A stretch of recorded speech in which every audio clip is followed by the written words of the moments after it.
in the performance of our responsibilities. I've learned that when we heed a silent prompting and act upon it without delay, our Heavenly Father will guide our footsteps and bless our lives and the lives of others. I know of no experience more sweet or feeling more precious than to heed a prompting, only to discover that the Lord has answered another person's prayer through you. Perhaps just one example will suffice. One day, just over a year ago, after taking care of matters at the office, I felt a strong impression to visit an aged widow who was a patient at St. Joseph Villa here in Salt Lake City. I drove there directly. When I went to her room, I found it empty. So much for my impression.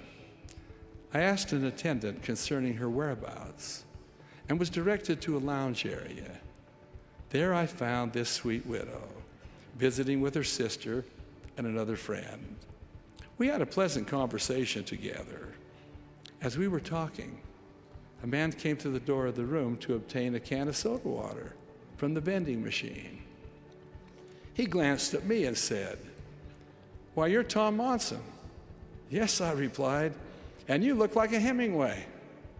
He acknowledged that he was Stephen Hemingway, the son of Alfred Eugene Hemingway, who had served as my counselor when I was a bishop many years ago, and whom I called Gene.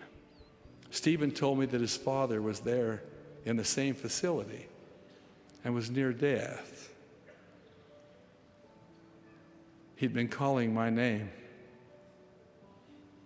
and the family had wanted to contact me, but had been unable to find a telephone number for me.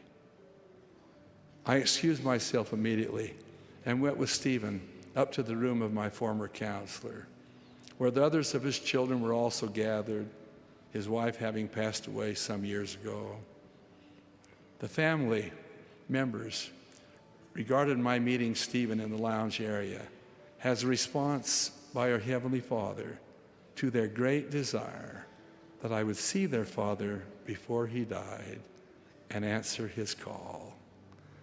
I too felt that this was the case, for if Stephen had not entered the room in which I was visiting at precisely the time he did, I would not have even known that Gene was even in that facility.